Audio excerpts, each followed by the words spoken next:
우리 예수제자 선교센터 대표이신 우리 강재영 목사님 나오셔서 양육의 중요성, 그리스도의 양육의 방법이라는 말씀을 전가하시겠습니다. 모든 은혜의 시간이 되시기 바랍니다. 할렐루야. 자, 우리 일단 이 교재 자료 보시면요, 9페이지가 아니고 5페이지를 일단 펴시고요. 성경 우리 마태복음 28장 19절 20절을 19절을 제가 읽고 20절을 같이 합독하시겠습니다. 그러므로 너희는 가서 모든 민족을 제자로 삼아 아버지와 아들과 성령의 이름으로 세례를 베풀고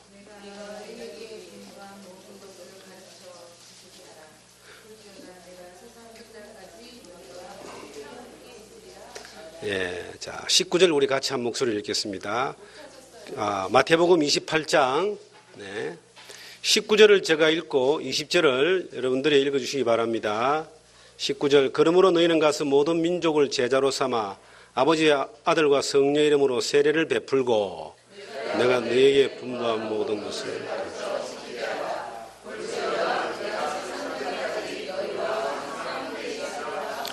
아멘. 오늘 양육의 중요성이라는 1강 주제를 이 시간 말씀 나눌 텐데, 양육하라. 저희가 가르쳐 지키게 하라라고 하신 주님의 사명을 모르는 사람이 없을 겁니다. 그런데 근간에 제가 성경을 보면서 좀 다른 생각이 들었습니다. 가르쳐 지키게 하라는 그 앞에 지속적으로 계속해서 가르쳐 지키게 하라.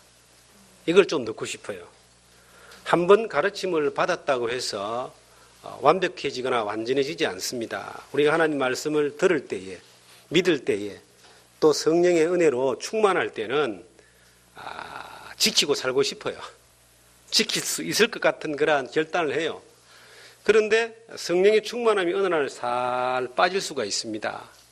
세상에 휘둘리고 또 일상 가운데 살면서 성령의 충만함이 살 빠져버립니다. 그럼 어떤 일이 벌어질까요? 가르침은 받았는데 지킬 수는 없어요. 안 지켜지는 거예요. 그래서 지속적으로 가르침을 받아야지만이 변함없이 지킬 수가 있다. 이 지킨다는 건 율법하고는 관계없습니다. 천국 가는 문제하고 관계없어요. 제자의 삶의 본분을 이야기합니다. 예수님을 따라가는 제자의 삶의 목적이 뭡니까? 그리스도의 삶의 목적이 뭡니까? 그리스도를 닮아가는 겁니다. 그런데 그리스도를 어떤 때는 닮아가는 것처럼 사라져요. 그런데 어떤 때는 엉뚱한 사람으로 살고 있습니다. 왜 그럴까요?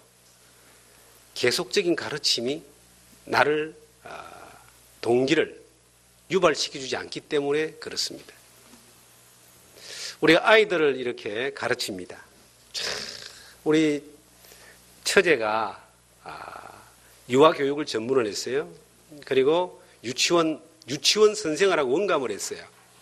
그런데 그 친구가 이제 결혼을 하기 전에 우리가 이제 우리 집에 잠깐 있었는데 아들과 딸을 이렇게 키우면서 그 엄마가 우리 사모는 애들한테 그렇게 뭐 큰 소리 치고 뭐 이렇게 폭력적으로 하고 그러지 않았어요. 그런데 말을 좀 안 들어주니까 잔소리를 하고 나무래고 뭐 그랬던 적이 있습니다. 그럼 옆에서 이제 그 유치원 원감께서 뭐라고 하는지 아세요? 애들 그렇게 키우면 안 된다. 차분히 설득을 하고 이해를 시키고 그렇게 해야지 뭐 큰 소리 치면 안 된다고 그렇게 이야기를 하더라고요. 그래서 정말로 그 유치원 선생은 다르구나 그랬는데 요즘 걔는 입만 벌리면 과음칩니다. 아들 딸 보고 아무 데서나 막 뭐라고 쓰닥내고 막 과음치고 그렇게 합니다.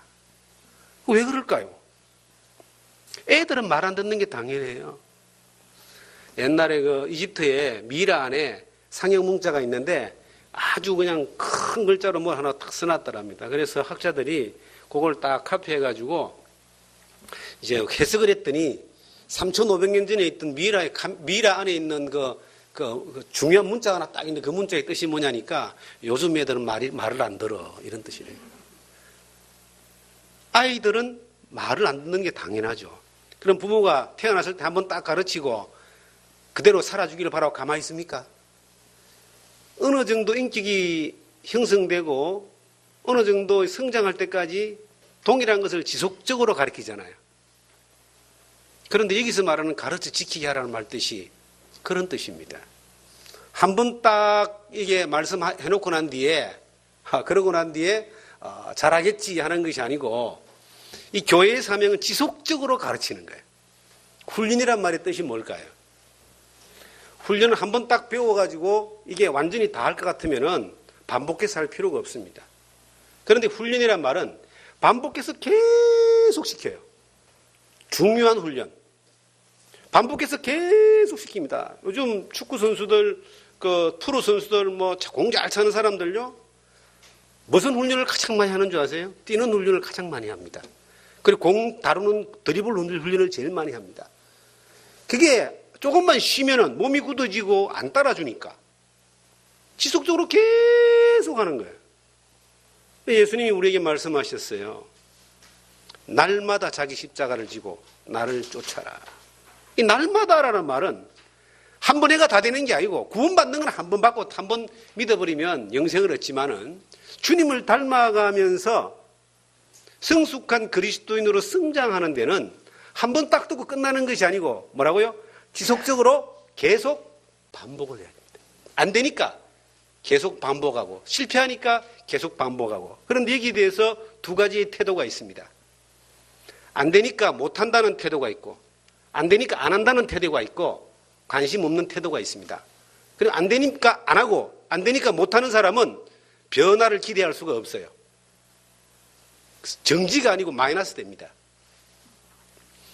운동선수들이 가끔 이렇게 이제 은퇴를 하고 난 뒤에 한 5년이고 6년 있다가 운동선수들이 매스컴에 가끔 나올 때가 있습니다. 그러면은 그렇게 날씬하고 단단했던 사람들이 배가 툭 튀어나오고 얼굴이 커지고 몸이 커집니다. 운동에 대한 이론은 알아도 못 뛰어요, 이제 그때. 그때는 못 뛰는 거예요. 훈련이 안 되니까. 주님을 따르는 그리스도인들의 삶의 태도는요, 이게 훈련이 중단될 수가 없다. 이 자리에 계신 우리 믿음의 동력자들, 주를 위해서 모든 걸 다 버리겠다라고 각오했던 적이 있던 사람들입니다. 혹은 복음 안에서 내가 불살하고 싶은 그런 마음이 있었을 겁니다. 정말 복음을 위해서 내가 이 한 몸 던져서라도 주의 영광을 위해 살겠다라고 하는 그런 마음들이 없었겠습니까? 그런데 왜 어느 날 시간이 지나고 나면은 그것은 추억 속의 한 페이지에 남아있고 우리의 삶은 주님과 관계없는 그러한 삶, 마치 타이어에 바람 빠진 것처럼 축 처져버린 그러한 삶을 살까요? 지속적으로 하나님의 말씀의 가르침이 내 안에 공급되어지지 않으면 우리가 지속적으로 오늘을 살아내기가 힘든 거예요. 그래서 성경은 기도와 말씀으로 거룩해진다는 말을 하고 있습니다. 지속적인 기도와 지속적인 말씀의 공급이 가르쳐졌을 때에 물론 사람을 통해서 가르쳐지지만 하나님이 공급하시는 말씀이 내 안에 지속적으로 이것이 채워질 때 내가 날마다 육신의 게으름과 세상의 유혹과 제 유혹을 이기고 주님을 향해서 따라가는 걸음을 선택해 갈 수 있는 겁니다. 이것은 언제까지? 주님 앞에 서는 그날까지 진행되는 겁니다. 이 가르쳐 지키게 한다라고 하는 이것이 누군가를 내가 가르치는 것도 마찬가지예요. 이게 지속적인 인내가 필요한 겁니다. 1년에 52주를 우리가 설교를 주일 예배 때 드립니다. 설교 한 번 딱 듣고 난 뒤에 사람이 완전히 바뀌어가지고 이게 사라지면 얼마나 좋겠습니까? 그건 들을 때에 나 안에 감동이 오고 성령의 어떤 터치가 오고 변화가 오고 삶의 방향을 잡고 하고 싶은데 나가서 살면은 그것이 일주일 가기가 힘드는 상황들이 올 수가 있어요. 그런데 그 다음 주일날 또 말씀을 들어요. 그러면 다시 또 충만되어져요. 하나님 말씀이 공급되어지는 교회에 한해서 물론 그렇겠지만은 그렇게 1년을 이제 살아가지는 겁니다. 우리가 누군가를 가르친다라고 하는 이것은 굉장한 인내가 필요합니다. 어떤 면에서는 사랑이 없으면 불가능하죠. 제가 고아원에 봉사를 자주 다닙니다. 고아원의 애들은요, 일반적인 사람들만큼 공부를 해요. 학교 교육을 다 배우고 그 가해 공부도 다 시키고 학습지 선생들이 와서 다 가르치고 다 해요. 가르치는 건 똑같이 가르쳐요. 그런데 뭔가 하나 빠져 있어요. 그것은 부모의 사랑이라는 게 빠져가 있어요. 그러니까 똑같이 배우고 많은 걸 아는데 형성되는 인격이 정상적인 가정에서 성장한 것에 비해서는 뭔가가 설명하지 못하는 부족한 것이 있는 겁니다. 우리가 이게 양육이라고 하는 게 얼마나 중요하냐. 사랑의 관계가 되어지지 않으면 참 힘든 겁니다. 애를 놓는 게 참 중요하죠. 애를 놓을 때에, 결혼해서 애를 놓을 때, 저 같은 경우도 아버지 되는 교육을 안 받고 결혼하고 난 뒤에 어쩌다가 보니까 애가 태어나서 아버지가 됐어요. 그런데 교육을 안 받고 내가 아버지가 되어도 내 자식이 뱃속에 있고 태어날 때에 어떤 마음을 가집니까? 아이고, 야, 태어나면 갖다 버려버려야지. 그런 마음을 가집니까? 아니면 얘가 태어나면 내가 잘 양육해야 되겠다. 하나님 앞에 잘 양육해야 되겠다. 그런 마음을 가집니까? 양육해야 되겠다는 마음을 가지는 거예요. 애를 낳게 하는 사람은 양육에 대한 책임까지도 가지는 것뿐만 아니라 양육의 의무를 다합니다. 그리고 애가 그렇게 보통 한 20년을 자라잖아요.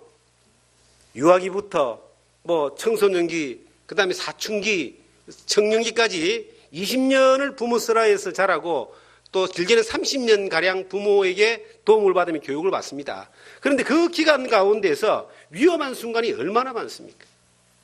애들이 사춘기 때 참 위험하죠. 또 그 유아기 때 얼마나 위험합니까? 눈만 조금만 떼면 사고를 치거든요.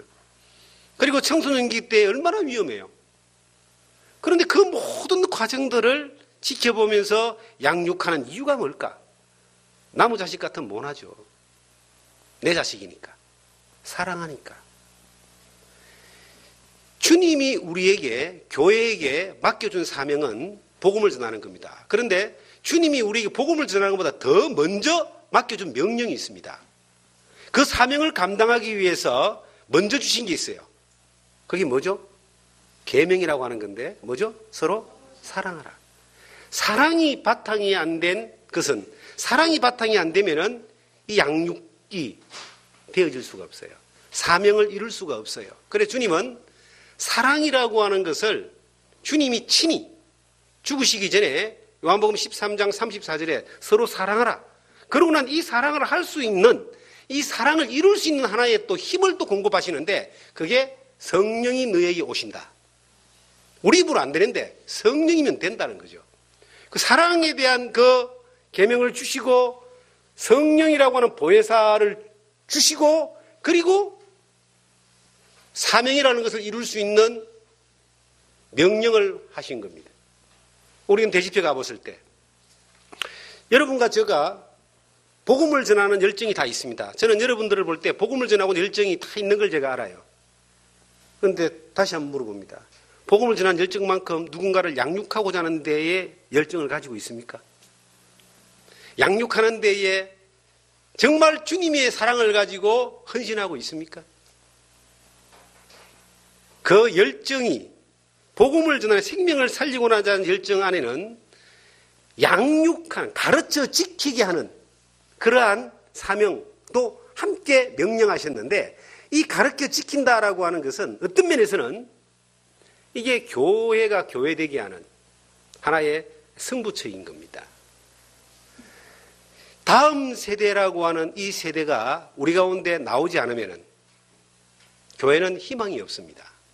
그래서 교회는 끊임없이 새로운 생명이 탄생하는 일들이 일어나게 되어 있어요. 정상적인 교회는 새로운 생명이 탄생합니다. 그럼 정상적인 교회는, 정상적인 가정은 새로운 생명이 탄생하고 새로운 생명이 자라가는 것처럼 정상적인 교회는 새로운 생명이 탄생하는 뿐만 아니라 새로운 생명을 자라게 하는 그러한 양육에 대해서도 책임을 가지고 이것을 진행하는 거예요. 자녀를 양육하는 것은요, 눈앞에 보이는 이득으로는 이거는 마이너스입니다.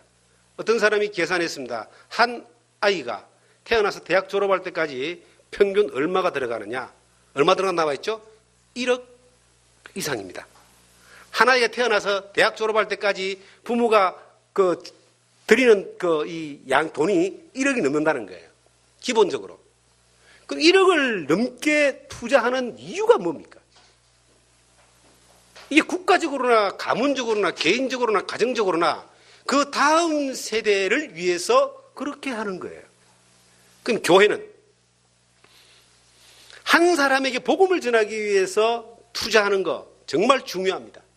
우리는 온몸과 마음을 바쳐서 한 영혼을 살리는 데에 전적으로 투자를 해야 됩니다. 그런데 어떤 마음까지 가지고 복음을 전해야 되냐면은 이 사람이 그리스도 안에서 온전한 자로 세워지기까지 양육하는 것. 성경에는 그리스도 안에서 온전한 자로 세우기 위하여 힘을 다하여 수고한다라고 골로새서 2장 마지막 절에 그렇게 바울 사도가 고백하고 있습니다. 그것을 넘어 있는 양육이 되어져야지만이 뭐가 있느냐면 훈련이 있고, 훈련이 되어져야지 제자가 나오고, 제자가 되어져야지만이 재생산이 일어난다. 이게 선순환이 계속 될 때에 교회가 교회로서 역할을 감당하는 것입니다. 여러분과 제가 양육에 대한 중요성을 뼈저리게 느끼지 못하면 우리가 앞으로 사역하고자 하는 그러한 일들에 대하여 어떤 면에서는 무책임한 그러한 사람들이 될 수 있습니다. 낳아놓기만 하고 양육하지 않는다. 이거는 기쁨보다는 문제거리를 계속 만들게 되겠죠. 아예 낳지도 않는 것에 비해서는 낳아놓는 게 낫죠. 낳지도 않는 것에 비해서는 낳을 수 있는 게 좋죠. 그런데 낳아놓고 난 뒤에 양육하지 않았을 때 이 낳아놓은 사람들 가운데서 얼마나 되는 사람들이 정상적으로 그리스도 안에서 성숙한 사람으로 세워져서 제자로 될까요? 가능성이 없습니다. 사람은 옛날부터 기본적으로 태어나면은 3년을 부모가 지극정성으로 돌봐줘야지만이 사람으로 살아갈 수 있는 대로 쓸 수 있습니다. 어느 책이 보니까 그래 됐다고요. 유교에서는 부모가 죽으면 몇 년상을 해요? 3년상 하는 이유가 그래. 너가 아버지 엄마가 너를 태어났을 때 3년을 인간구실 못하는 걸 안아서 사람구실 하도록 만들어 놨으니까 네가 너가 아버지 부모가 죽으면 3년을 네가 그렇게 슬퍼야 된다. 그런 원리인 것 같아요. 그런데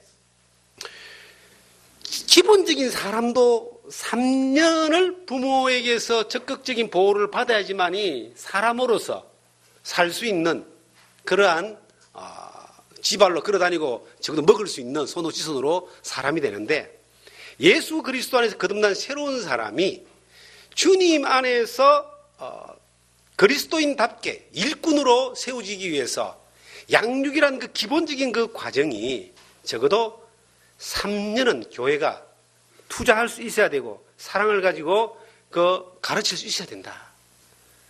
3년을 배웠다고 봅시다. 예수님도 3년을 가르쳤잖아요. 3년 반. 바울 사도가 고린도에서 3년을 가르쳤다 돼 있어요. 그런데도 고린도 교회가 문제가 많았죠. 문제가 많았는데도 고린도 교회는 교회의 역할을 다 했어요. 3년 배운 저력이 있으니까. 바울 사도가 에베소에서 3년 동안 밤낮 눈물을 흘리며 너희를 가르쳤다라고 나옵니다. 사도행전 20장에 보시면은 3년 굉장히 중요한 것 같아요. 3년이라는 숫자가 뭐 특별한 그 의미를 부여하고자 하면 그렇다는 거예요.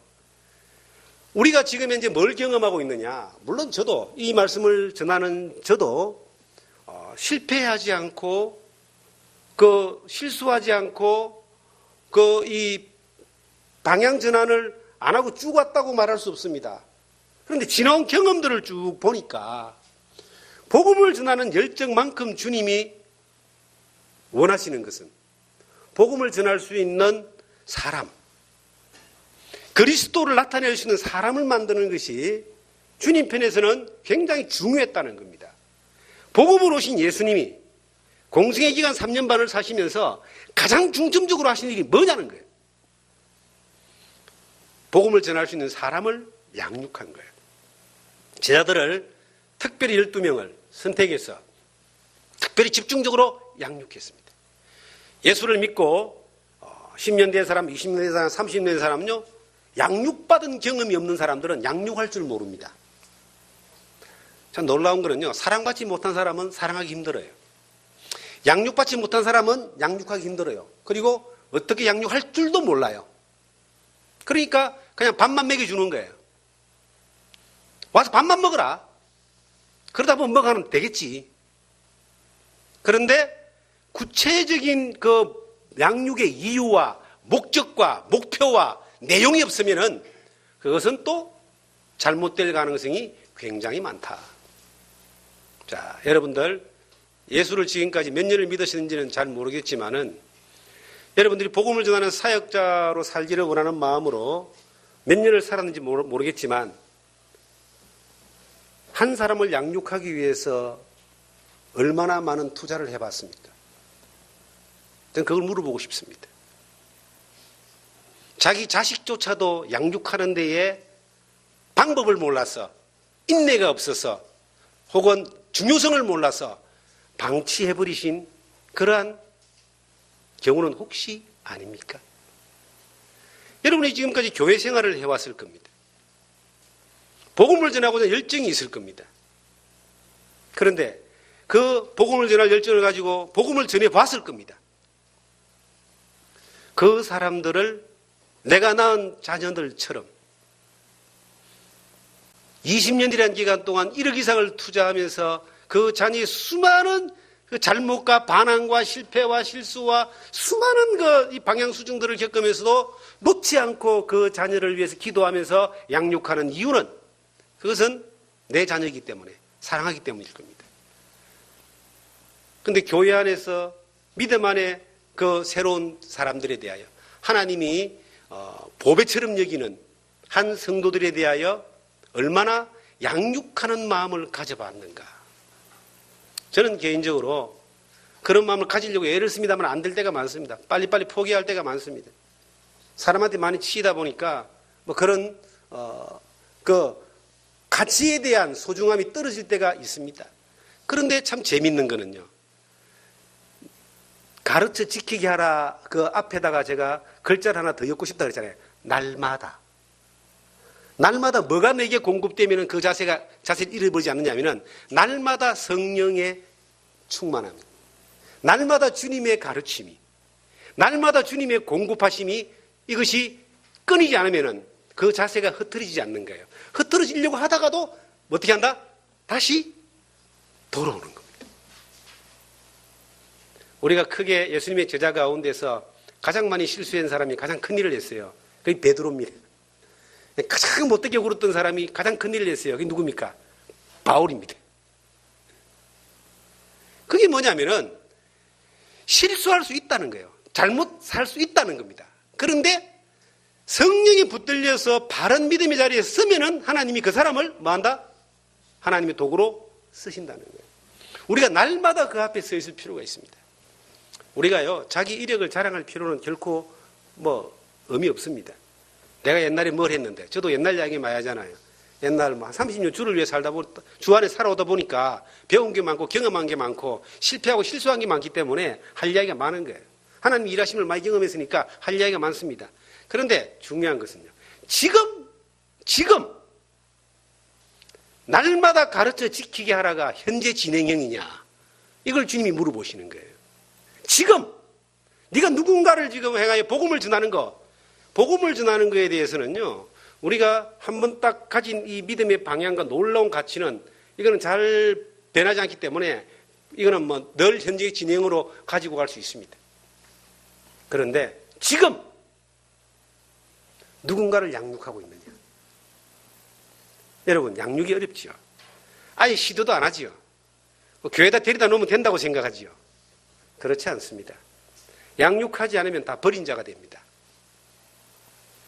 양육하지 않으면 길 잃은 사람들을 만드는 거예요, 다시. 그래서 교회가 중요하고 예배가 중요하고 리더가 중요하고 승기는 무리가 중요하고 교제가 중요한 겁니다.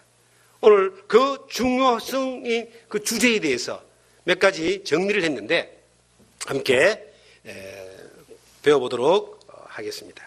충성된 사람은 양육하는 사람들이 충성된 사람이라고 기록하시고요. 자, 5페이지 1에 보시면 그리스도인의 양육은 적극적인 교육을 이야기합니다. 적극적인 교육. 지키게 하라라고 제시할 수 있고 지시할 수 있는 교육. 이 교육은 누가 시킬 수 있느냐? 목사만 시킬 수 있다고 생각하면 안 됩니다. 목사만 시킬 수 있는 것이 아니라 교사, 주일학교 교사든 교사, 그 다음에 전도자, 그리고 또 한 종류의 사람이 있습니다. 현장 선교사. 내가 삶의 일터에서 복음을 전해서 삶의 일터에서 그 사람을 양육하여 가르칠 수 있는 사람이 되어야 된다. 여기에 지금 주의 일에 드리기 위해서 공부하는 분들이 여러분 계십니다. 참 열정적으로 공부하시고 하시는 분들이 계신데 공부를 위한 공부가 아니라 배워진 것을 실천할 수 있는 그러한 그 도전, 의지가 필요합니다. 내가 배운 것을 가지고 다른 사람을 양육할 수 있는 그러한 그릇이 되는 겁니다. 이것을 내가 뭔가를 가지고 있어야 돼요. 그리고 복음을 전하는 시스템을 우리가 말씀을 가지고 있는 것뿐만 아니라 복음을 들은 사람을 가까이에서 온전한 자로 세우기 위하여 보살펴주고 양육하는, 바울 사도는 데살로니가 전서 2장에 말하기를 유모와 같이 너희를 양육했다. 유모. 아이를 기르는 그러한 일을 하는 전문가가 유모입니다. 우리가 복음을 전하는 전문가인 것뿐만 아니라 사람을 양육하는 전문가가 되어야 됩니다. 그리고 양육을 위해서 투자하는 것들을 결코 아까워하지 마라. 여러분, 자녀를 위해서, 자녀가 공부한다고 하고 자녀의 교육을 위해서 아끼지 않잖아요. 사실 내가 좀 못 먹어도 옷 하나 사고 싶어도 자녀 교육을 위해서 투자하는 것 때문에 그걸 절제하잖아요. 그런데 여러분, 교회에서 어린아이들이 성장하는 게 얼마나 중요한지 아십니까? 교회가 주님을 배우고 하나님을 배우고 말씀을 배우는 그런 공간이 되어서 그것을 배우게 하기 위해서 어떤 투자를 해도 아깝지 않습니다. 왜냐하면요, 그 아이들은 금방 크니까요. 그 아이들이 항상 어린아이가 아니라 어느 날 보면 초등학생 돼 있고 중고등학생 돼 있고 대학생 돼 있고 군대 갔다 오고 청년 됩니다. 그러면 그 어릴 때에 어머니 손을 잡고 교회를 왔을 때에 교회가 그 아이들에게 양육의 개념, 복음반에서 양육의 개념으로 투자를, 내가 내 자식 공부시키는 것만큼 투자하면요, 훌륭한 그리스도인들로 만들어질 거예요. 그런데 교회에 오면은 부모가 신앙생활 하는데 놔둘 수 없어 데리고 와서 그냥 방치하고 놀게 하고 시끄럽다고 또 눈치 보고, 그렇게 하면 안 되겠죠. 단 한 명의 아이라 할지라도 그 아이를 놔놓고 가르칠 수 있는 열정과 그 가르칠 수 있는 양육의 사명자가 없는가? 학생 한 사람에게 교사가 2명 있으면 그 학교는 정말 좋은 학교입니다. 저희 아들을 대안학교를 보냈는데요, 학생 10명에 교사 1명이었어요. 그 보조교사까지 2명 붙었어요. 그러니까 인간적으로 존중을 받으면서 그 안에서 인격이 형성되더라고요. 그런 걸 제가 경험했는데, 우리가 이 교회 학교라고 하는 이 교회가 가르쳐 지키게 하는 곳인데, 어린 아이들을 위해서 양육을 받은 사람이, 가르칠 수 있는 마땅한 사람이 가르치기 위하여 얼마나 투자를 해봤는가. 우리는 그렇게 해야 됩니다. 저희는 부족하지만 그렇게 하려고 방향을 잡고 애를 씁니다. 누군가가 희생을 해야 되겠죠. 누군가가 거기에 대해 사명이 있는 사람들이 그 일을 해야 되겠죠. 그런데 그 일을 기꺼이 할 수 있는 이것이 사명을 감당하는 자들의 마땅한 자세다. 비용, 시간, 환경, 우리는 마땅히 거기에 투자해야 됩니다. 자, 어린아이를 넘어서 이제 어른으로 가겠습니다. 우리의 삶의 현장에 그리스도인들이 함께 있다는 건 복된 겁니다. 내가 삶의 현장에서 복음을 전해서 예수 믿게 한 사람이 있다면 그건 정말 복 있는 겁니다.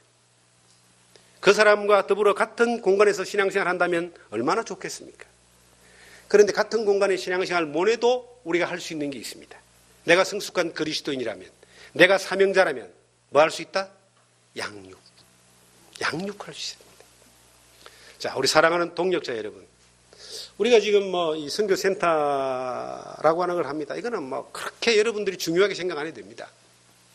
중요한 그것은 모일 수 있는 하나의 테두리를 만드는 거니까 그 테두리 안에서 우리가 뭘 하느냐, 내용이 중요한 거거든요. 그 내용에 뭘 담느냐 하면은 오직 예수, 오직 복음, 십자가만 자랑한다라고 하는 그런 목표 가운데 하나님의 영광을 담는 겁니다. 하나님의 영광. 복음을 전하는 일과 복음을 들은 사람을 온전히 세워나가는 그 일들과 그리고 나아가 사람을 제자화시켜서 하나님이 그렇게 하시겠죠. 보내는 그곳에서 복음이 재생산되는 그러한 일까지를 하고 싶은 거예요. 뭐 어떻게 될지 모르겠지만은 하나님의 그 요구를 따라서 하고 싶은 거예요. 그런데 뭐부터 해야 되는가? 복음을 전하는 게 가장 먼저입니다. 복음이 태어나야지 양육을 하죠. 그 다음에 양육되어져야 됩니다. 양육되어지고 난 뒤에 훈련이 지속적으로 진행되어져서 제자화되는 것이 되어져야 됩니다. 이까지 얼마나 많은 시간이 걸릴까요? 3년이 걸리든 10년이 걸리든 이 방향으로 계속 가면은 뭐가 나오느냐? 하나님이 역사하시는 가운데 제자가 나오는 거예요. 재생산이 일어나는 겁니다. 이걸 기대하는 거죠. 저도 기대하고 여러분도 기대하고. 그러면 이걸 보기 위해서 뭐가 이루어져야 되느냐 이거죠. 복음이 전해져야 된다. 여러분들은 복음을 전할 수 있는 사람들로 훈련된 사람들입니다. 놀라운 것은 그것은 이미 되어져 있다는 거예요. 대부분. 그리고 왜 전해야 되는가 이유를 아는 사람들이에요. 여러분들이 그러한 교회 환경 가운데서 살아온 거예요. 지금까지. 그러면 이제 이것이 좀 더 발전되기 위해서 양육되어진 일들에 대하여 우리가 수많은 것들을 걸어야 된다는 겁니다. 이거는 말이 아니고 방법이 아니고 실천입니다. 시도해 보는 거예요. 제가 교회에 복음을 전하는 교회의 가장 큰 이 허점을 하나 발견했는데 물론 20년도 더 전입니다. 그것이 양육과 훈련이 없다는 거예요. 제대로 되어지다 보면은 되겠지 하고 이제 나놓는 겁니다. 그리고 어떤 일이나 환경에 적응을 잘하는 사람이 성장한 사람이라고 생각합니다. 그렇지 않습니다. 전혀 그렇지 않습니다. 배워져서 훈련된 사람만이 성장한 사람입니다. 그 사람이 또 다른 사람을 재생산시킬 수 있어요. 그 허점을 발견했습니다. 그리고 그 허점을 채우기 위해서는 배워진 것을 제대로 정리해야 된다.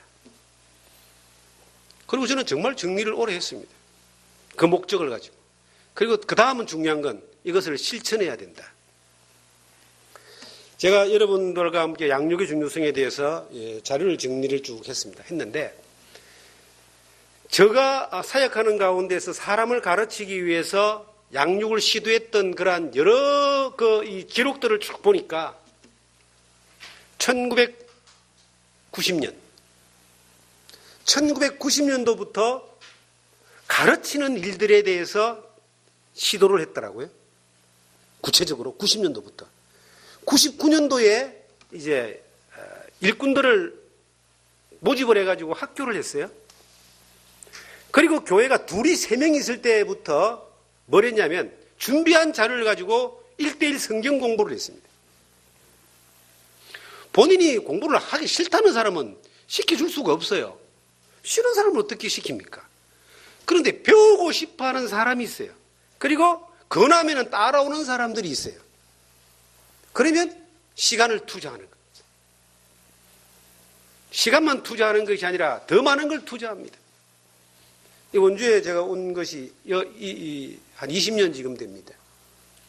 그런데 자료들을 쭉 정리해 보니까 성경을 가르치기 위해서 양육을 하기 위해서 춘천까지 매주 일주일에 한 번씩 다니고 평창까지 한 번씩 다니고 저 제천까지 다니고 그랬던 그 기록들이 나오더라고요. 그러면서 많이 정리된 부분들을 쭉 했는데요. 그렇게 배워진 사람들은 배워진 만큼 배워진 값을 하는 거예요. 어릴 때 이제 좀 자녀의 미래를 생각하시는 부모들은 특히 할아버지 할머니가 계신 집에는 장손들은 이렇게 잘 먹여요. 태어났을 때 막 그 용이라는 것도 먹이고 그러잖아요. 그죠? 그런데 일반 사람들이 볼 때는 저거 먹어가지고 뭐 앞으로 20년 30년 후에 뭐 효과가 나타나겠냐 그러는데 진짜 그거 먹은 사람하고 안 먹은 사람하고 차이 나요. 우리 형은요, 장손이라 먹었는데 튼튼해요. 나는 차남이라 안 먹였는지 그냥 내 골골합니다. 이 뭔 말이냐면요, 미래를 보고 투자를 한 사람은 그 가치가 반드시 나타나는 거예요. 다른 말로 하면 양육을 구체적으로 받고 배운 사람, 훈련받은 사람은 시간이 지나면 나타납니다. 그것이 없는 사람은요, 어느 날 사라지고 없어요. 신기합니다. 제가 양육을 했던 수많은 사람들에 대한 기록들을 거의 다 가지고 있어요. 몇 년도에 누구, 어떤 내용들 쭉쭉쭉 다 가지고 있습니다. 쭉 보면요, 양육을 받은 사람들은 어디 가서나 자기 목을 하고 있어요, 지금. 그걸 확인한다니까. 우리 이 원주라는 조그마한 동네 안에 다 끌어모으는 게 아니고, 이 교회는 모이면 훈련받고 흩어지면 전도하는 겁니다. 흩어지는 교회가 좋은 교회예요. 모으는 게 좋은 교회가 아니고, 사실은 흩어지는 교회의 원래 목적은 가서 전하는 거야. 이 말은 뭐죠? 간다는 말은 뭡니까, 이게? 흩어지는 겁니다. 사도행전 교회가 흩어지는 교회였고,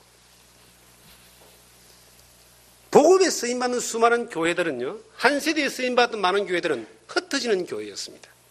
가르쳐서 뭐한다? 보내는 거예요. 우리가 이 교회가 지금 복음을 전하고 있지만은, 복음을 듣는 사람의 대상은 누구든지 와서 듣는다. 복음을 듣고 이곳에 와서 신앙생활을 하고 배우기를 원하는 사람은 늘 양육하고자 하는 기회를 엿보는 거예요. 양육을 합니다. 양육이 되어야 된다. 예배뿐만 아니라 양육이 되어져야 된다. 그리고 세워진 사람들은 흩어져야 된다. 이 안에 일꾼이, 양육되어져 일꾼이 세워지면은 반드시 그 사람들은 그 또 다른 재생산을 위해서 나가야 됩니다. 많이 나가고 앞으로도 나갈 거예요. 들어오는 물이 있으면 나가는 물이 있어야지 그 샘이 뭐한다? 깨끗해지는 겁니다. 두루기만 들어오면요, 이 두루기만 들어오면 어떤 일이 벌어지는 줄 아세요? 사해바다가 두루기만 들어오는데 생명이 안 살잖아요. 생명이 안 살아요, 사해바다는. 두루기만 들어오면 나가는 데가 없어. 그런데 갈릴리 호수는 들어오고 나간단 말이에요. 그러니까 생명이 산다는 겁니다. 하나님이 계속 보내어지는 곳에 또 계속 오는 거예요. 평생 주님 오시는 그날까지 가르치는 일을 반복해요. 근데 재밌는 것은요, 초등학교 1학년 선생은요, 1학년 그 과목 하나만 알고 있으면 100년을 해도 돼. 왜냐하면 1학년은 계속 들어오니까. 뭔 말인지 아시겠습니까? 1학년은 계속 들어온다니까. 교회는 기본적으로 가르쳐야 될 부분들을 훈련받으면요, 계속해서 새로운 사람들이 뭐한다? 들어오는 거예요. 그리고 훈련시켜서 또 내보내는 거예요. 여러분들 양육의 전문가가 돼야 됩니다. 기껏 해봐야 교회 오십시오, 예배 참석하십시오, 교제해야 됩니다, 기도해야 됩니다, 말씀해야 됩니다. 그거 모르는 사람 누가 있습니까? 그런데 그를 온전하게 세우기 위하여 구체적으로 어떻게 도울 것이냐. 우리 김상철 전도사가 어떻게 하나님이 허락하셔 인도하셔갖고 제가 올 때 원주를 오게 해가지고 지금 복음이 그 동네에서 좀 전해졌어요. 그런데 우리가 결정해야 되는 거예요. 저 복음을 들은 사람들을 그대로 내버려 둘 것이냐, 양육할 것이냐. 뭘 선택해야 되죠? 그 일하는 사람들이 다 바빠요. 양육 받고 싶어 하겠어요? 바쁜데. 그런데 양육을 해야 되는 것에 대한 결정을 누가 합니까? 전하는 자가 하는 거예요. 그리고 어떤 방법을 통해든 간에 양육할 수 있는 곳으로 이끌어야 되는 겁니다. 그러면 양육을 받은 사람하고 안 받은 사람하고 차이는 언제 나느냐? 시간 지나면 나고요, 어려운 일 당하면 나고요, 딱 드러나게 되어 있어요. 누구든지. 이 교회는 어느 정도 주님 안에서 사역자로서 적어도 부름을 받기를 원하는 사람들은 기본적으로 내가 어떤 마음을 가지냐, 복음 전한다. 이거는 복음 전하는 게 특별한 은사예요. 모든 구원받은 사람이 다 해야 되는 당연한 일인데, 그런데 양육은 은사입니다. 가르치는 은사. 양육은 은사예요. 이 양육의 부분에 대해서 내가 사명감을 가져야 돼. 내가 어떤 목적을 달성하기 위해서, 물건을 팔기 위해서, 어떤 일을 성취하기 위해서 어떤 사람에게 집요하게 그 컨택을 하고 만나고 설득을 하고 또 막 기회를 주고 막 그러잖아요. 그것보다 더 중요한 게 한 사람을 그리스도 안에서 온전한 자로 양육하는 겁니다. 그 한 사람을 양육을 시켜놔서 세상에 딱 내보내잖아요. 그 사람이 온전히 양육된 제자로 나가면 역사가 나타납니다. 재생산이 일어난다니까. 포도나무를 심으면 포도나무가 나오잖아요. 내가 포도나무 주님을 따라서 딱 심기면 거기서 또 주님을 닮은 사람이 또 나오고 또 재생산되고, 이게 어떤 양육, 제자화의 가장 주님이 말씀하신 제자화, 세계 복음화의 최고의 비결은 바로 일꾼을 세워서 보내는 거예요. 그런데 일꾼을 세워서 보내는 데에 더 중요한 일이 뭐냐면은 양육하는 거다. 어떤 면에서는 이 양육에 우리가 모든 걸 걸어도 됩니다. 그러면 그 다음이 이루어져요. 부끄러운 이야기지만은 저는 양육하고 싶은 마음이 많은 사람이고 그 일에 대한 열정을 가지고 있었고 그리고 준비를 했고 기회가 허락될 때마다 이것을 내가 놓친 적이 없어요. 배우기 싫어서, 배우는 거 부담스러워서 우리 다른 교회로 간 사람도 있어요. 하도 가르치려고 그러니까. 그런 사람도 있어요. 역사가 지난 시간 가운데. 그런데 자, 구원 안 받은 사람이 구원받기 싫다고 그래서 말씀 듣기 싫다고 해서 우리가 포기할 수 없듯이 이 교회는 사람을 양육하는 일들에, 그리스도를 양육하는 일들에 그 사명을 놓쳐서는 안 된다. 여러분이 지금 현재 현장 사역자입니다. 여러분 직장이 있습니다. 삶의 현장이 있잖아요. 그곳에서 양육을 시도해보세요. 전도를 시도해보는 것도 중요하지만 양육을 시도해보세요. 여러분이 바뀝니다. 시도하는 사람이 바뀌는 거예요. 내가 중요한 사람이 되는 거야. 아무렇게나 살아도 되는 사람이 아니라 그리스도를 닮아가는, 그리스도를 전하는 그리스도의 사람이 되는 겁니다. 내가 바뀌는 거예요. 그리고 시도되는 그 사람을 통해서 반드시 하나님의 능력이 나타나는 겁니다. 그래서 여기 5페이지에 보시면 중간에 교회가 그리스도를 양육해야 되는 이유는 다음과 같다. 구원의 즐거움을 계속 가지게 만들고 성령의 인도하심을 지속적으로 함께 경험할 수 있도록 도와주고 전도할 수 있는 사람이 되게 하고 제자와 일꾼이 되기 위해서 남을 가르칠 수 있는 사람으로 만들 수 있다. 안 될 것 같습니까? 저도 안 되는 사람이었는데 하다 보니까 됐습니다. 하나님 인도한 가운데서. 그런데 제가 만나졌던 사람 가운데 예, 저는 할 수 있습니다 라는 사람을 한 사람도 본 적이 없어요. 전부 다 나는 안 됩니다 라고 하는 사람만 만났어요. 그 나는 안 됩니다 라고 하는 사람들이 양육을 하다 보면 바뀌어요. 어떻게 바뀌는 줄 아세요? 하나님이 하게 하시면 하지요. 이렇게 바뀌는 거예요. 그만큼 되면은 5분 능선 넘은 겁니다. 그 다음은 뭐가 되느냐? 하나님이 하시는 것을 경험하게 돼요. 그럼 되는 거예요. 베드로가 야고보와 안드레가 그 사람들이 어떤 사람들이냐면 갈릴리 호수까지 고기 낚던 사람들이에요. 전설에 의하면 베드로는 한글을 몰랐다 그럽니다. 한글 달기를 몰랐지. 글자를 몰랐답니다. 글을 쓸 줄 몰랐다는 거예요, 베드로가. 전설에 의하면.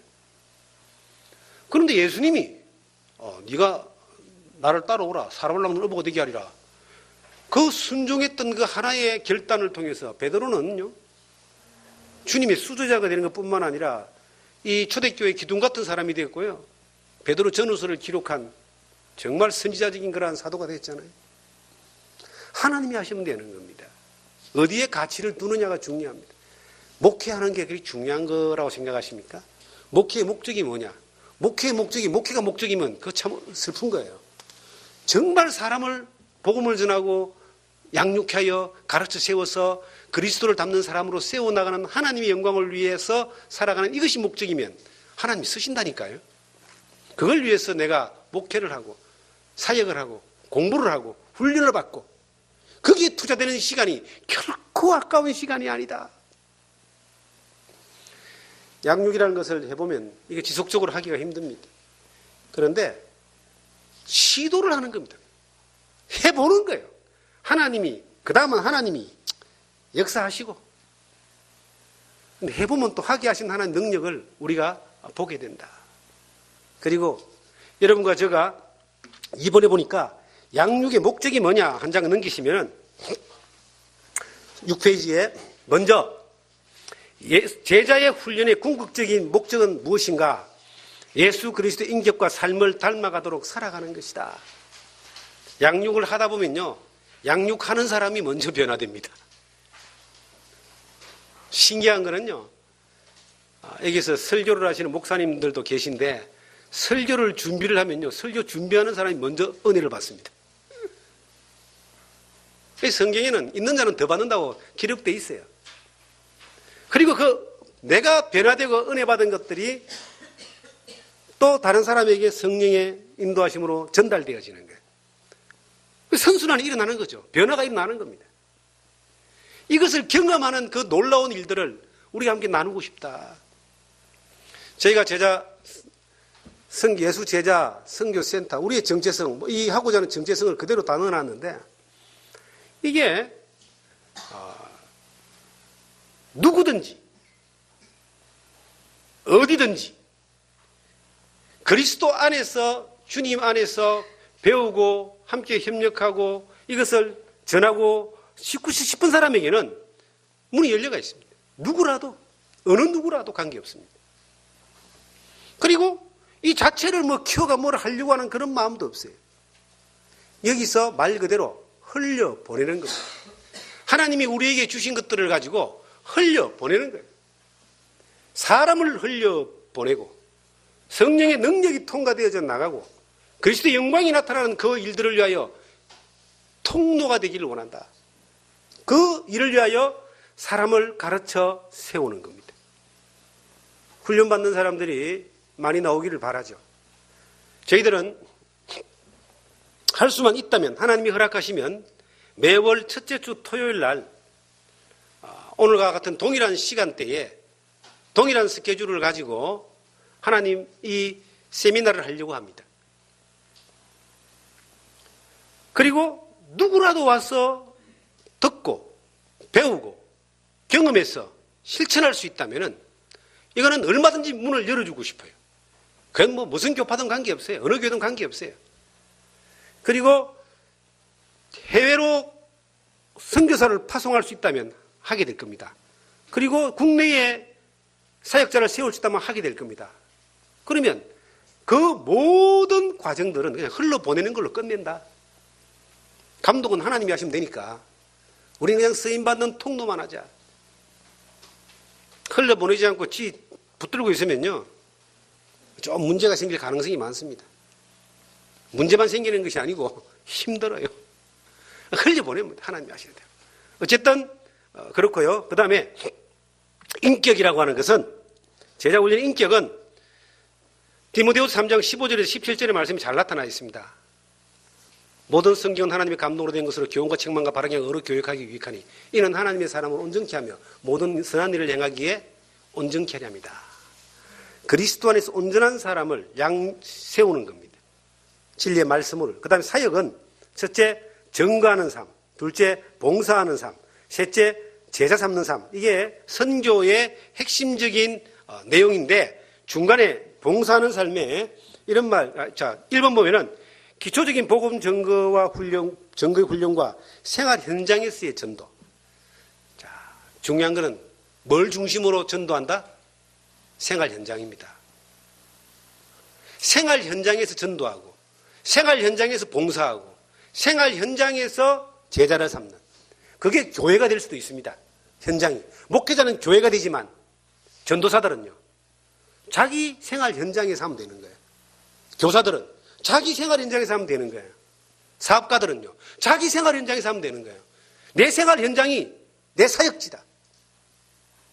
그곳에서 한 사람을 양육시키는데 그 사람을 우리 교회에 안 데려와도, 우리 교회 목사님이 몰라도 내가 그 사람을 예수 그리스도의 사람으로 만든다면 이게 얼마나 가치 있는 거예요. 우리가 알아야지만 꼭 하나님 영광 받고 우리 교회 와야지만 하나님 꼭 기뻐하십니까? 우리가 알지 못하는 사람이 훨씬 많아요. 훨씬 많은 게 아니라 거의 대부분이에요. 우리가 있는 사역의 현장에서 그 일을 하자. 그리고 그곳을 예배에, 하나님 영광들이 예배 장소로 만들자. 제가 훈련시켜서 그냥 내보내려고 그래요. 누가 그럽니다. 많다고 그거 하십니까? 그래. 왜 하겠어요? 훈련시켜서 내보내는 게 왜 하겠어요? 이유는 하나입니다. 주님이 하라고 하니까. 그 돈 안 됩니다, 여러분. 왜 하겠어요? 더 소중한 가치가 있기 때문에. 사람을 보고 하는 것이 아니라 가치를 보고 하는 거예요. 주님 명령을 보고 하는 겁니다. 지금 저희 교회는 여러 사람들 지금 이제 훈련받으러 들어와 있어요. 들어와 있는데 반드시 내보냅니다. 어떻게 만들어서? 제자 삼는 사람으로 만들어서 내보낸다 이 말이에요. 반드시 내보냅니다. 내보내는 걸 목적으로 해서 들어와 있다. 그리고 계속 하나님이 보내주시리라고 봐요. 그러면 어렵지 않습니다. 뭐가 어렵지 않냐면 초등학교 1학년 선생은 계속 그것만 가르치면 되잖아요. 성령의 능력을 믿고 그것만 가르치면 변화는 하나님 시키는 거예요. 그리고 딱 대주면 나가면 되는 거예요. 여러분, 여러분의 삶의 현장에서 양육할 수 있는 사람들이 있기를 바랍니다. 여러분, 자녀가 있습니까? 자녀를 양육하세요. 자녀 양육 잘 안 되죠. 근데 자녀를 양육하는 데 시간을 투자하는 것이 피자 사 먹이고 치킨 사 먹이는 것보다 훨씬 더 가치 있는 투자라는 것을 알게 될 거예요. 반드시 그렇게 하셔야 돼요. 저는 우리 아이들을 진짜 말 안 들어줍니다. 근데요, 귀에 못닥가리가 않도록 저는 이야기합니다. 그 아이들은 어릴 때 그걸 잔소리라 들었을지 모릅니다. 잔소리라 들어도 해야 돼요. 듣든지 안 듣든지 우리가 전해줘야 될 의무가 있습니다. 그런데 그렇게 들은 애들이 나중에 다르다니까요. 생각이 다르고 삶의 방식이 다른 거예요. 그것조차 안 한 아들하고는 천지 차이라 이 말이에요. 그래서 자녀로부터 양육하세요. 품 안에 있을 때. 손자 양육하세요. 사탕이나 사주지 말고 텔레비나 보라 하지 말고. 애들 키우는데 제일 무서운 것이 텔레비가 애를 키우게 만들고 스마트폰이 애들을 키우게 만들면 그거 제일 무서운 거예요. 이 세상의 마귀의 도구에 아이들을 맡겨버리는 거예요. 그래서 저는 어릴 때 우리 집에 텔레비를 없애버렸습니다. TV로 하여금 아이들, 부모의 복잡한 시간들을, 바쁜 시간들을 아이들에게 맡겨버리는 거예요. 텔레비전 들으면 아이들이 조용하거든. 스마트폰만 보면 조용하거든. 그만큼 손해를 보는 거예요. 양육은 반드시 시간이 투자된다. 예수님이 3년 반을 투자했던 것처럼 투자해야 됩니다. 그러면 그 결과는 다른 거예요. 가치를, 소망을 사람에게 예수 그리스도를 닮는 사람, 제자를 세워서 보내는 것. 내가 제자가 되는 뿐만 아니라 내가 제자 삼는 사람으로 그 일을 하는 데에 그 사람에게 가치가 있다면 투자를 하세요. 저는 사람들을 만나러 저한테 오잖아요. 밥 먹자고 만나자는 거 별로 안 좋아합니다. 저보고 어디 오라 그래요. 놀러 갑시다. 관광하러 갑시다. 먹으러 갑시다. 안 갑니다. 이 아까운 시간에 왜 놀러 다니고, 나는 노는 거는 내 아내하고만 놀면 돼요. 정말이에요. 내 아내하고만 잘 지내면 돼. 밥도 내 아내하고 먹으면 제일 맛있어요. 그런데 어디에 저는 시간을 투자하는 걸 아끼지 않느냐? 양육하는데. 사람을 가르치는데, 예배를 하는데, 성경을 가르치는데 거절해 본 적이 없습니다. 복음을 전하는 거요. 저는 저한테 복음을 전하는 걸 요청하는 사람에 대해서 지금 단 한 번도 거절해 본 적이 없습니다. 왼수 같은 놈이 요청을 해도 암만하러 가서 복음 전하고 와요. 이건 주님이 나에게 요구하시는 주님이 마땅히 해야 될 일이라고 믿기 때문에 거기에는 사심이나 사견이나 뭐 감정이 들어갈 필요가 없어요. 그런데 그것이 아닌 것들에 대해서는 별로 중요하게 생각하지 않습니다. 여러분, 사람을 가르치는 데 투자를 해보세요. 제가 사람들이 세 사람만 모이면요, 저는 예배를 드려요. 우리 집안 식구들 모이거든요. 원주에서 몇 번 모여요. 3월달, 9월달에 모여요. 저기 뭐 우리 어머니하고 외할머니가 이제 묻혀 있는 뭐 큰 의미는 없지만은 동산이 있어가지고 모입니다. 예수 믿는 사람, 안 믿는 사람, 별 사람 다 있어요. 무조건 내가 있는 곳에 모이는 곳에서는 뭐부터 시작한다? 예배입니다. 싫으면 오지 말라는 거예요.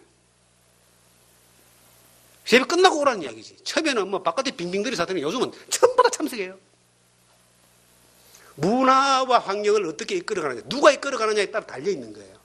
리더라고 하는 사람이 모이면 밥 먹어, 모이면 피자 먹어, 모이면 커피 마시러 가. 그게 이제 전부 다면 모든 사람은 그래야 된다라고 인식을 하는 거예요. 그 리더라는 사람이 모이면 기도합니다. 모이면 찬양합니다. 모이면 성경 봅니다. 만나면 우리가 양육합니다. 그러면 그것이 얼마나 크게 그 사람들과 그 무리들을 영향을 미친 줄 아세요? 그러면 그들도 배우는 사람도 그래야 되는구나. 우리는 모이면 예배가 가장 먼저입니다. 하나님 앞에 올려드리는 예배. 저는 우리 교회 성도들하고도 예배에 제가 뭐 빠지거나 예배를 충실히 하지 않거나 그런 적은 없습니다. 그런데 별로 개인적으로 만나서 뭐 밥 먹고 노는 거 별로 안 좋아합니다.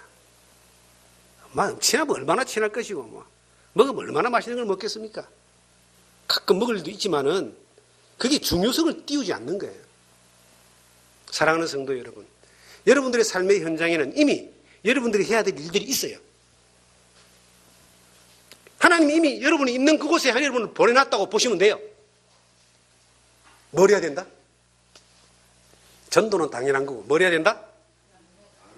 양육. 얼마나 양육을 위해서 시간을 투자해 보셨어요? 투자한 만큼, 믿음으로 한 만큼 결과가 나타납니다. 반드시 해야 돼요. 무조건 해야 돼요. 저는 이 교회가 세워질 때부터 가르치는 일들에 대해서 어떤 방법을 통해서 간에 계속 가르쳐. 성경 가르치라 해놨기 때문에. 수요일 가르치고, 주일 예배 때도 가르치고, 물론 뭐 내용 그 방법은 다르지만은, 맨투맨으로 필요한 사람이 있으면 애고 어른이고 가르치는 거예요. 지금은 이제 제가 가르칠 수 있는 사람을 가르쳐야 된다. 가르칠 수 있는 사람을 가르치는데, 근데 억지로는 안 됩니다. 그런데 포기하지 않습니다. 끝까지. 끝까지 하는 거예요. 주님 오시는 그날까지. 여러분 한번 시도해 보세요. 그리고 그 시도하는 일들이 되어질 때 그 다음에 선교가 일어나는 겁니다. 목회자라고 하는 사람을 가르치는데 신학을 배워가지고 어떤 그 내용을 아는 거 이거 뭐 중요합니다. 모르는 것보다 알아야 됩니다. 그런데요, 이 목회자는 영혼을 사랑하는 마음과 복음을 전하는 전문가가 되어야 되는 것뿐만 아니라 양육하는 사람이 돼야 돼요. 양육할 수 있는 사람이 돼야 돼요. 가르쳐 보낼 수 있는 사람이 돼야 돼요. 그것을 배워야 된다. 훈련해야 됩니다. 너무나 중요해요. 배우지 못한, 양육에 대해서 배우지 못한 사람들은 어떤 결과가 오는지 아세요? 다른 사람을 양육하지 않습니다. 이게 제일 무서운 결과라는 거예요. 우리 동네 옛날에 어릴 때 저희가 사는 동네가 우리 아버지가 이제 잘 나가다가 망했어요. 그래가지고 이제 도시 빈민가 쪽으로 이사를 왔어요. 오니까 우리 아버지하고 비슷한 사람들이 이거 버글버글한 거야. 중심에서 밀려가지고 나온 사람들이 버글버글한 거예요. 우리 아버님이 이제 그 사람들하고 술 먹고 놀고 시간 죽이고 하는 게 마지막 이제 인생의 마지막 부분을 살다가 그렇게 가셨어요. 그런데 그 자식들이 보면요, 대부분 이런 마음을 가집니다. 나도 그랬지만 나는 절대 우리 아버지 같이 안 살아 그러거든요. 그런데 이상한 거는요, 다 자라고 난 뒤에 들어보면 저가바이처럼 살다가 또 왜 그럴까요? 보고 배운 게 없는 거예요. 저는 기적이죠. 저는 예수 믿고 구원받아가지고 인생이 그냥 완전히 확 바뀌어버린 사람이잖아요. 내가 보고 배운 것이 없는데 누가 내 다음 사람이 그러면 뭘 하겠어요? 여전히 그대로 가는 거예요. 마음은 있어도 행동이 없어. 왜? 할 줄 모르니까. 우리는 가르치는 일의 전문가가 돼야 됩니다. 그 뜻면에서는 이 양육하는 일들에 대해서 분명한 목적과 분명한 이유와 분명한 방법과 분명한 실천을 위한 그러한 의지가 있어야 됩니다. 한 사람을 놔놓고 가르쳐 보세요. 제가 이런 생각을 합니다. 자, 이 베드로를 누가 가르쳤냐? 주님이 가르쳤죠. 근데 베드로를 주님의 사람으로 되게 하기 위해서 딱 통로를 놓은 사람이 한 사람이 있는데 그 사람이 안드레입니다. 예수님의 제자거든요. 성경에 별로 나오는 대목이 없어요. 근데 안드레는 베드로를 예수님께 데리고 가는 그 통로만 쓰는 걸로 해서 할 일 다 했습니다. 얼마나 위대한 일을 했습니까? 바울 사도를 바울 사도 되게 한 사람이 누구냐면은 논란이 많은 그 바나바입니다. 이 바나바하고 바울하고 싸웠다 그래가지고 우리는 비교적 바울 편을 많이 들잖아요. 근데 정말 바울을 바울 되게 한 사람이 누구냐면 바나바. 바울을 데려다가 사도들에게 이 교제를 연결하고 말입니다. 바울을 데려다가 안디옥에서 같이 사역하고 이 바울로 하여금 바울 되게 한 사람. 우리가 위대한 큰 많은 일을 못할지 모릅니다.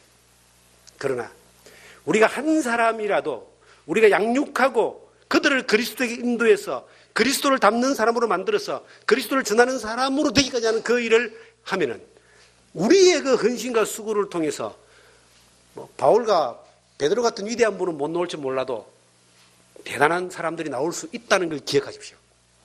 거기에 우리가 쓰임받을 수 있다는 거예요. 저는 그렇게 믿습니다.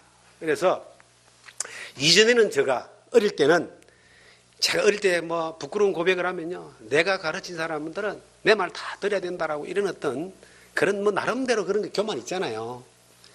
예, 그런 게 있었습니다. 30대 때, 40대 때. 왜냐하면은 애정도 소돔만큼 또 그만큼 좀 같이 따라주면 좋겠다는 그 욕심이 있는 거야. 그런데 하나님이 많은 과정들을 다 지나면 지금은 많이 바꿔놨습니다. 어떻게? 전하는 거는 전하고 사는 건 너가 알아서 살아라. 내 아버지가 그러니까 내 아버지가 네 아버지만 되면은 걱정 없다 이 말이지. 뭐 이해되십니까? 내 아버지가 나를 인도한 내 아버지가 그 다음에 누구 되면 네 아버지만 되면은 그분이 정말 나를 인도한 것처럼 너를 인도하면 내가 너 걱정 안 해도 된다. 이해되세요? 그런 사람들을 만들어내는 것이 제자훈련입니다. 그래서 내 아버지가 저를 지금까지 만드시고 이끄신 내 아버지가 여러분들의 아버지이신 줄 믿습니다. 네. 자, 누가 양육할 것인가? 3번에 누가 양육할 것인가? 자, 가르치는 자에 가장 합당한 사람은 목사죠. 근데 목사만 가르치는 게 아닙니다. 여기에 현장 선교사라는 이름을 제가 넣어놨습니다. 그리고 교사 전도사입니다. 여기 현장 선교사에 주목하십시오. 여러분들은 여러분들의 현장에 보냄받은 뭐라고요? 선교사다. 혹은 사역자다. 우리 교회는 많이 보내놨습니다. 우리 교회는요, 안산도 하나 보내놨고, 일산도 하나 보내놓고, 안양도 하나 보내놓고, 서울도 보내놓고 많이 보내놨는데, 이 사람들이 역할을 제대로 하도록 해야 되겠죠. 지속적으로, 날마다 계속해서 점검하고 가르치는 거예요. 한 3년 정도만 계속해서 지속적으로 점검받고 훈련받으면 3년 지나면은 거의 자동으로 굴러가면 지 알아서 갑니다. 한 3년 정도. 지속적으로 날마다 훈련받고 점검받고 방향 계시받고 교육받고 실천하고 실습하고 훈련받으면 나중에는 되는 거예요. 베드로가 3년 전에 베드로와 3년 후에 베드로는요, 하늘과 땅 차이가 되었습니다. 성령이 그를 지배하게 될 때 놀라운 파괴력이 나타납니다. 여러분과 저를 성령의 지배함으로 역사하는 능력을 경험할 수 있는 자리까지 하나님 인도하여 줄 믿습니다. 자, 그리고 7페이지를 보시면 훈련받는 사역자, 이 사람들이 보냄을 받을 수 있는 사람들이다. 그래서 저희 학교는, 저는 이 제자 선교 학교라는 이름을 썼어요. 가르치는 곳이니까, 배우는 곳이니까. 그래서 한 달에 한 번 정도 모이면은 우리가 양육하는 사람으로서, 제자들로서 갖추어야 될 기본적인 자세들, 말씀들, 또 교육 내용들, 가르칠 자료들, 이런 것까지 여러분들에게 제공을 하려고 합니다. 물론 원주서 계속해도 상관없어요. 근데 서울 유창영 목사님 그 교회가, 우리 동산 교회가 있기 때문에 그곳에서 하기를 원한다면 또 그곳에서 할 수도 있습니다. 또 번갈아 할 수도 있습니다. 원주서 계속해도 상관없습니다. 크게 어렵지 않습니다. 그리고 배울 수 있는 사람들은 좀 더 확대를 시킬 필요가 있다고 저는 그렇게 봅니다. 지금은 시작 단계이기 때문에 우리가 만만한 분들을 지금 초대를 한 거죠. 시작은 이렇게 한다라고 하는 것을 알려드리고 싶고, 그리고 이렇게 진행한다는 것을 이제 함께 공유하고 싶어서 이렇게 한 것인데, 우리가 아는 사람이든 모르는 사람이든 누구든 관계없습니다. 이것을 확대를 시켜가지고 그리스도 안에서 주의 영광을 위해서 우리가 마땅히 교회가 교회다운 그러한 주님의 명령을 따라 선교하고 제자 삼는 그러한 일들을 위하여 함께 공급할 수 있는 모든 부분들에 대하여 나누기를 원합니다. 그렇게 해서 정말 더 많은 사람들에게 이 기회가 주어질 수 있는 그런 기회가 오기를 저는 그렇게 바랍니다. 중요한 것은 훈련 받아본 사람이 훈련을 시킬 수 있다. 아시겠죠? 뭔 뜻인지? 예. 여러분, 머리로 아는 거하고 몸으로 아는 거하고 좀 차이가 있습니다. 제가 골프는 못 칩니다만은 골프를 나가서 계속 쳐본 사람하고 텔레비에 앉아가지고 한 3년 동안 교육받아가지고 모든 이론을 다 아는 사람하고 나가서 시합하면 누가 이기겠습니까? 이론 몰라도 치본 사람이 이겨요. 마찬가지입니다. 우리가 배우는 것도 중요하지만 실제 삶에 부딪히면서 훈련해보는 건 더 중요한 거예요. 이 두 가지가 같이 맞으면 더 좋겠죠. 그 두 가지를 같이 맞아가는 그 방향으로 가야 된다. 그리고 두 번째는 가르칠 수 있는 사람이어야 한다. 가르칠 수 있는 사람. 자, 1. 가르치는 목표와 방향을 가지고 있는 사람. 여러분, 왜 가르쳐야 되는지, 왜 양육해야 되는지 아시겠습니까? 모르십니까? 왜 양육해야 되는지 아시겠습니까? 자신감이 쏙 들어가네요. 왜 양육해야 되는지 아시겠습니까? 저녁 안 드셨어요? 자, 두 번째요. 구체적인 훈련 방법과 내용을 가지고 있는 사람. 구체적인 훈련 방법과 내용을 가지고 있어야 됩니다. 이것을 여러분들이 우리가 함께 이 학교, 제자선교 학교를 통해서 같이 나누고 훈련하고 그리고 실천하는 것까지 하고 그리고 세워나가서 보내어서 그들로 하여금 일할 수 있는 데까지 도우는 것. 이거는 이제 선교센터에서 구체적으로 할 일입니다. 그렇게 이제 가는 걸로 방향을 잡으시면 되고요. 세 번째는 그리스도인을 변화시킬 성경적인 지식과 말씀으로 변화된 경험이 있는 사람을 말한다.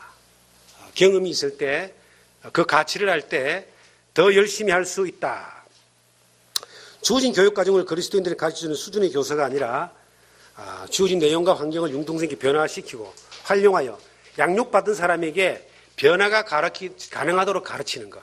자, 그런 것들은 여러분들이 실천하는 가운데 많이 경험하게 될 겁니다. 네 번째는 그리스도인의 양육의 전망인데, 첫째는 이제 그리스도인 복음을 듣고 예수를 믿고 거듭난 사람, 예수의 사람, 우리가 흔히 많이 만나볼 수 있죠, 요즘. 그 그리스도인들. 두 번째는 사역자. 지식을, 우리가 가진 것을 가르치고, 교육하고, 돌보고, 양육하고, 변화를 볼 때, 우리는 기쁨이 최상이 됩니다. 그 사역자로서의 사명을 가지고 시도해봐라. 시도해봐라. 시도한다는 말은 그만큼 헌신하고 투자해봐라. 에이, 나는 가르칠 사람이 없는데 찾아보면 있어요. 안 해서 그렇지. 놓쳐서 그렇지. 3. 양육받는 사람. 예. 전도와 양육을 하나님의 다스리는 생활을 맛보게 되는데, 양육받는 사람, 이 사람에 대하여 우리가 좀 여러분들이 마음속에 한번 넣어보십시오. 그리고 양육받는 사람을 마음속으로 한번 정해보세요. 누구라면 양육할 것인가? 한 사람을 내가 양육하고 싶다. 둘도 좋고 열도 좋습니다. 저는 많을수록 좋은 사람이에요. 그런데 한 사람도 놓치지 않습니다. 기회가 되는 대로. 하다가 안 돼도 해보자. 이겁니다. 자, 어린아이가 있고 또 더 무서운 게 뭐냐면요. 어린아이는 가능성이 있어요. 그런데 어른아이는 가능성이 희박합니다. 다 커버린 사람은, 지가 다 안다는 사람은 가르치기가 힘들어요.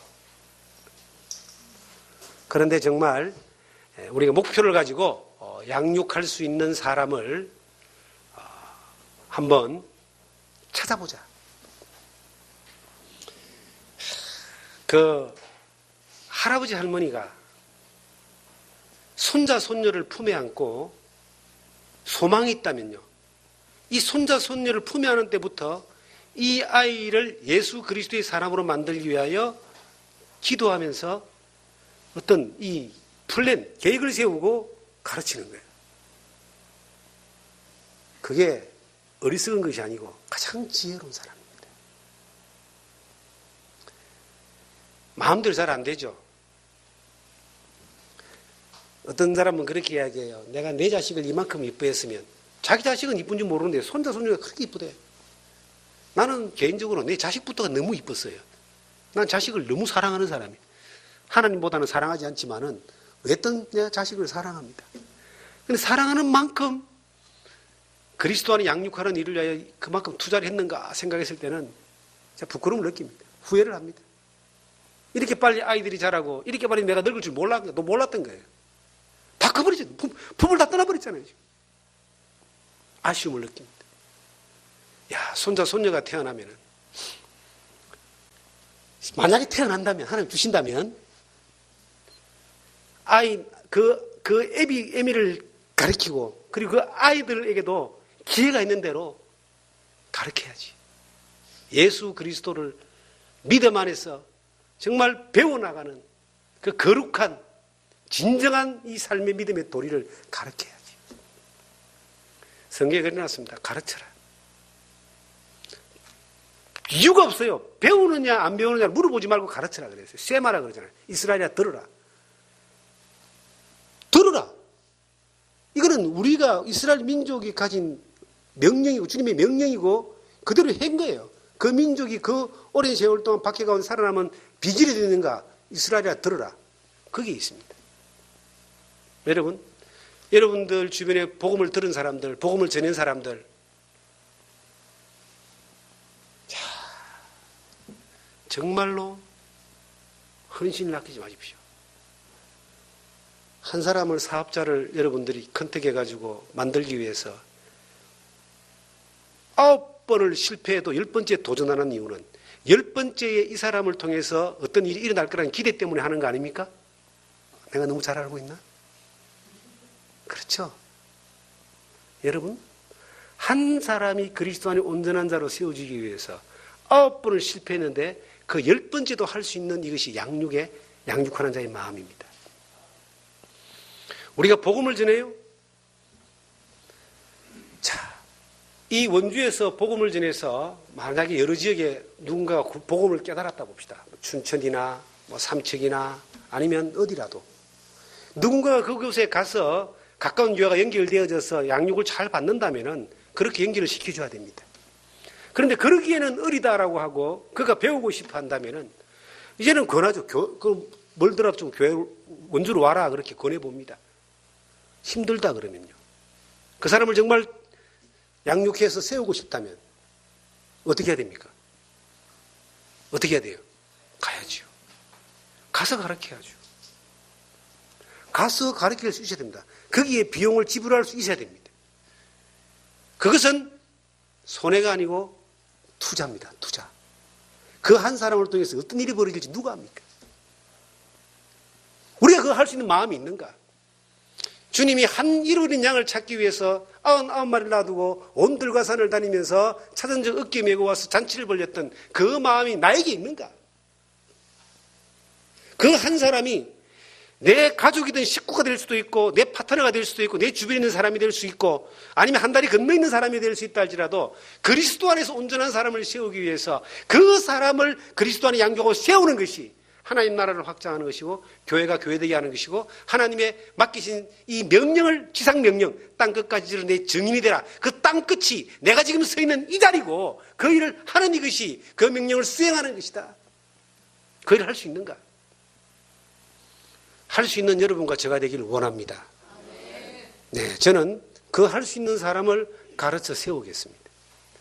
그리고 반드시 그들을 일하게 만들 겁니다. 이 교육은요, 다음 시간에 나오겠지만은 배운 것을 실천하지 않으면, 실습하지 않으면 그 실력은 늘지 않습니다. 계속해서 그 실습이 훈련입니다. 그 과정들을 우리가 함께 이제 경험하기를 원하고, 제가 조금 여러분들이 듣기에 좀 강하죠? 제가 성이 강십니다. 그런데 주님은 더 강하십니다. 주님은 더 강하세요. 주님은 더 강하신 거예요. 지금 주님이 우리에게 말씀하신다면 그 강도가 이것보다 훨씬 셀 거예요. 그죠? 주님이 뭐라고 하시는가? 들으시기 바라고요. 자, 1강 마치고 10분 쉬었다가 2강 들어갑니다. 네, 마치